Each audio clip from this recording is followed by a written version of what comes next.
Hello. चलिए देखिए, हम लोग चलते हैं आज मानव जनन में। चैप्टर 3 है क्लास 12th का, है ना। क्लास 12th चैप्टर 3 है मानव जनन। मानव जनन ह्यूमन रिप्रोडक्शन।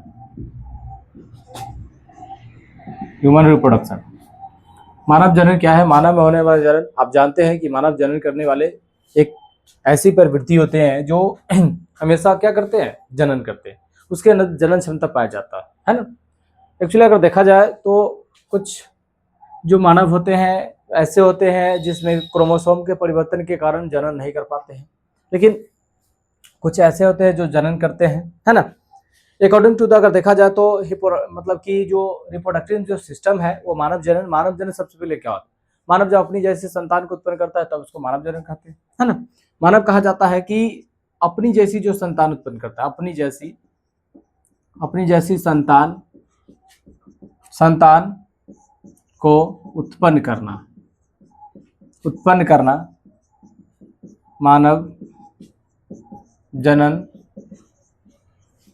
कहलाता है, अर्थात जनन कहलाता है। अपनी जैसे संतान उत्पन्न करेगा, तो अपनी जैसे संतान उत्पन्न करने के लिए अगर देखा जाए तो सभी जो जीवधारी है, लेकिन इसके अलावा, है ना, मानव के अलावा अगर देखा जाए, इसके अलावा तो और भी जो प्राणी है वो भी क्या करती है? जनन करती है ना।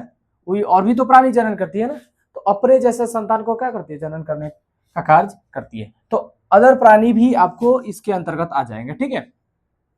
अब जरा ध्यान दीजिए, इसके लिए आपको सिस्टम्स क्या होते हैं? इसके लिए सिस्टम्स क्या है? इसके लिए क्या क्या सिस्टम है इसके लिए?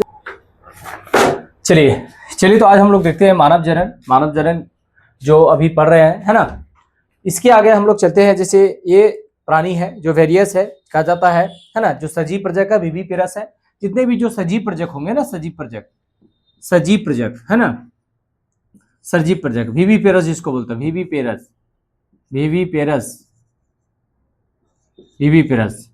है ना, सजीव प्रजक, है ना। और जो सजीव को पैदा करते हैं उसको सजीव प्रजक कहा जाता है। जो सजीव प्रजक जो बच्चे पैदा करते हैं ना, अर्थात जो डायरेक्ट बच्चे पैदा करते हैं, वो अंडे नहीं देते हैं, है ना। डायरेक्ट जो बच्चे संतान को उत्पन्न करते हैं वो सजीव प्रजक कहते हैं। फिर उसके बाद आ जाता है अंड प्रजक, इसमें अंड प्रजक, है ना। तो कुछ प्राणी होते हैं जो अंड प्रजक होते हैं, कुछ प्राणी जो अंड प्रजक होते हैं, इसको ओविपेरस कहा जाता है। ओविपेरस कहा जाता है, जो ये सिर्फ बच्चे पैदा करते हैं, बच्चे को जन्म देते हैं। ये क्या करेंगे? बच्चे को जन्म देंगे और ये अंडे को जन्म देते हैं। ये बच्चे को जन्म देते हैं, अंडे को जन्म देते हैं। एक्चुअली अगर देखा जाए ना तो जो रिप्रोडक्टिव सिस्टम है ह्यूमन का बिल्कुल अलग है, अदर जीवों से बिल्कुल। ह्यूमन, इसका जो रिप्रोडक्टिव सिस्टम है मानव का बिल्कुल क्या है? अलग है ना। इसमें जो मानव है वह अधिकतर जीवों से बिल्कुल भिन्न है ना। तो अगर देखा जाए तो मानव का जो जनन है, मानव जनन का सिस्टम, मानव जनन तंत्र, अगर देखा जाए तो मानव जनन तंत्र क्या है? ह्यूमन रिप्रोडक्टिव सिस्टम क्या है? ह्यूमन रिप्रोडक्टिव सिस्टम होता क्या है? मानव जनन क्यों करते हैं? तो आपको पता है कि मानव जनन करते हैं जो एक तरीके के माध्यम से।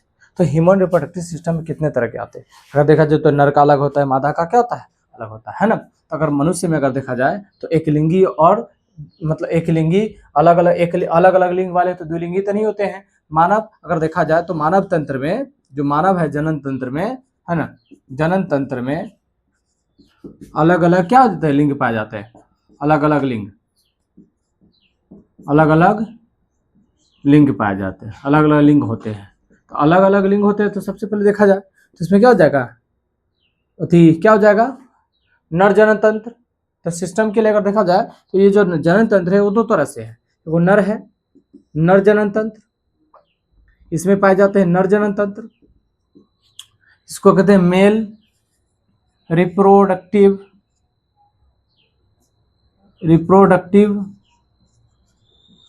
सिस्टम्स।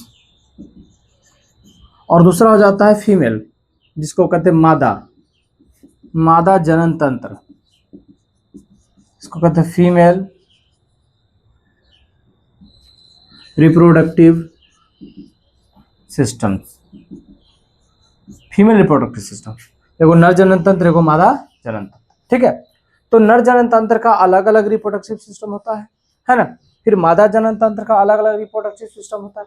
सबका क्या होता है, अलग अलग रिप्रोडक्टिव सिस्टम होता है दोनों का, क्योंकि दोनों एक लिंगी है, अलग अलग लिंग पाए जाते हैं, अलग अलग लिंग होते हैं, नर लिंग और मादा लिंग। नर इसमें युग्मक का निर्माण होता है, अगर देखा जाए तो मनुष्य में पाए जाने वाले। अब इसके लक्षण हैं, तो अगर देखा जाए ना तो इसमें इसके लक्षण क्या होते हैं, तो जरा ध्यान दीजिए। नर में क्या लक्षण होता है, मादा में क्या लक्षण होता है ना। तो आप देख लीजिए नर का लक्षण और मादा का लक्षण, है ना, देखा जाए तो।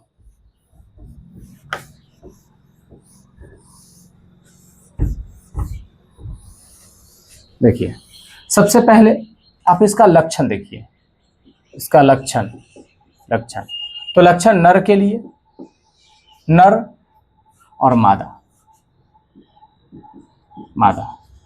तो अगर देखा जाए तो नर में, तो नर का क्या होता है ना, अगर देखा जाए तो नर में लक्षण क्या होता है, तो इसका जो शरीर का बनावट है अपेक्षाकृत बड़ा होता है ना। इसका जो शरीर का जो बनावट है, शरीर का बनावट है ना, बनावट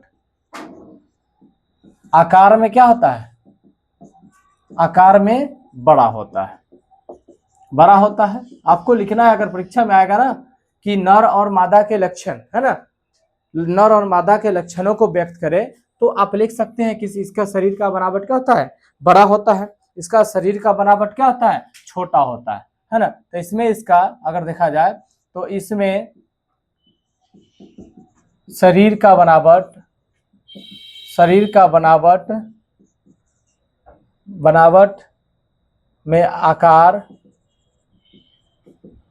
में क्या होता है, छोटा होता है। देखा जाए तो क्या होता है, छोटा होता है, आकार में क्या होता है, छोटा होता है ना। इसमें देखिए अगर देखा जाए तो इसमें पहचान की लक्षण पहचानना, लक्षण क्या होता है ना। इसमें त्वचा पर बाल होते, इसके त्वचा पर बाल नहीं होते, है ना। इसके त्वचा पर, है ना, इसके त्वचा पर बाल युक्त होते हैं, है ना। इसमें हो जाएगा इसके त्वचा पर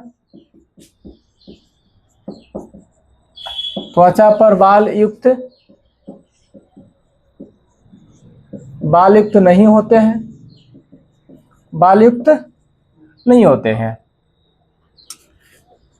इसकी जो आवाज होती है, इसकी आवाज क्या होती है, इसकी आवाज भारी